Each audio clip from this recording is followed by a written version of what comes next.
Go to village na Manipur Pumbaki Siva Mungolo Selani, say Madugi Nodel officers will actor Shilauri. Masida Equina Fanga Popot Kra. Education the education gi loves the Equi Adukimatic shortener. Ledum Gre Kunda Jagajaga Lava schools. Matic Sana schools some Lavagi Labam Topa. Toilet Ladam Daba, classroom Fazana Laitaba. Pan Pazana Laitaba, Wacha Machine Sudaba, so many things. Aduna go to village ki village mission ki makha sathar koda live January ki tang 1 sida koi officially government ki wina malang to yai go to village mission se koi especially focusing on only education kata da koi focus aru kana koi chatpa ho raha ne usi yang update to ho raha education kata da Karai school dana goja kayano fan wali bra kari toilet laibra latrine laibra kari wali kramai te have a portama by government specially education madu be portama koi husi kanna survey tawri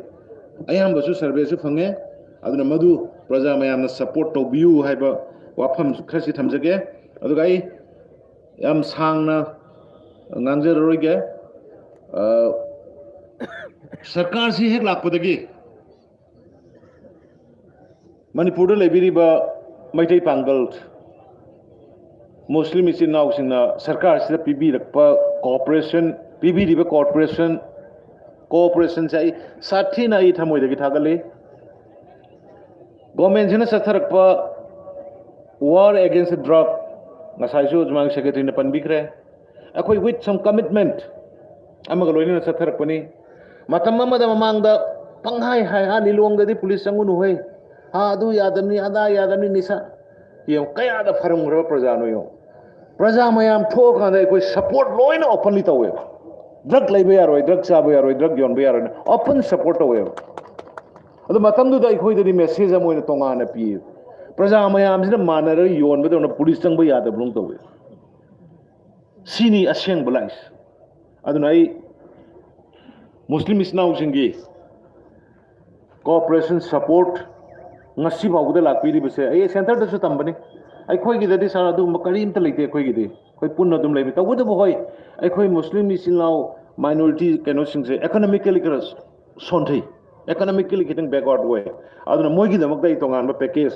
tongan ma thabuk tawba pamen adagi ne khoi directorate ka ani hangriba khokriba akoi government sil anga tani tawrise mamangi government do tawrum de habina te ko hise ha roga moi tawrum de ani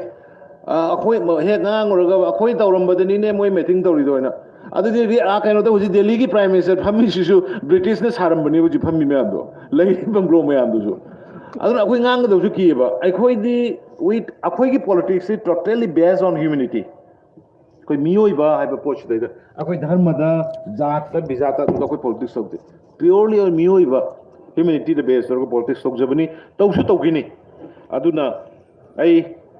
huji gyan thokadaba card mayam health card yengadaba gas yengadaba adagi ngasagi yumgi sagadaba mayam dugi yengadaba matam laibani na ai matam swaida ai tension jage aina mayam da aina haijagadaba bu ai khoi bhanna sarga ngang batong na si Bahana saranga ngang base unaraga yengbiyo bahana saranga social media da gaida paabda yang waba comment yam piye adu thengnaraga unaraga wari sanase miyoi bai base nong sigado bune khoi nung sinabadi hena karsu mistigi hena henma karsu leite anu ngasai gi akoi siamna jo haiba kanu gi do police gi do kana pangang ngai madu gi do details ai sendoke kainogi total number du da mayamna lising ani ena parido lanba lising ani sida samri ga hundra mari amadi schedule tribe ki mamangi a sahi kaya dagi pidna lakba backlog amo 474 madu gi backlog lai graba moi pura lising ani sida madu mamangi dum kal lai thokraba other new recruitment only 1526 ꯑꯗꯨꯅ 1526ꯀꯤꯗ ꯆꯞ ꯆꯥꯅ 4%ꯅ calculation ꯍꯣꯜꯂꯀꯥꯟꯗ 61 ꯆꯞ ꯆꯥꯅ ꯇꯥꯕꯅꯤ ꯃꯁꯤ ꯆꯦꯟꯕ ꯌꯥꯕꯖꯥꯠ ꯅꯠꯇꯦ ꯃꯁꯤꯗꯤꯕ ꯑꯗꯨꯅ ꯀꯔꯤꯒꯨꯝꯕ ꯗꯤꯁꯀ꯭ꯔꯤꯃꯤꯅꯦꯁꯟ ꯊꯧꯑꯣꯏꯗꯕ ꯋꯥꯑꯣꯏꯗꯕ ꯇꯧꯅꯤꯡꯗꯕ ꯇꯧꯔꯣꯏꯗꯕ ꯑꯃꯠꯇ ꯂꯩꯇꯦ ꯏꯟ ꯀꯦꯁ ꯀꯔꯤꯒꯨꯝꯕ ꯑꯩ ꯑꯗꯨꯅꯦ ꯉꯔꯥꯡ ꯅꯍꯥꯟ ꯍꯦꯛ ꯈꯔ ꯄꯤꯅꯔꯛꯄꯗ ꯑꯩ ꯑꯣꯜꯔꯦꯗꯤ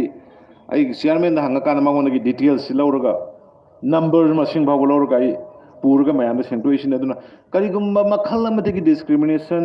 ꯀꯔꯤꯒꯨꯝꯕ ꯃꯈꯜ ꯑꯃꯗꯒꯤ ꯁꯤꯌꯥꯔꯗ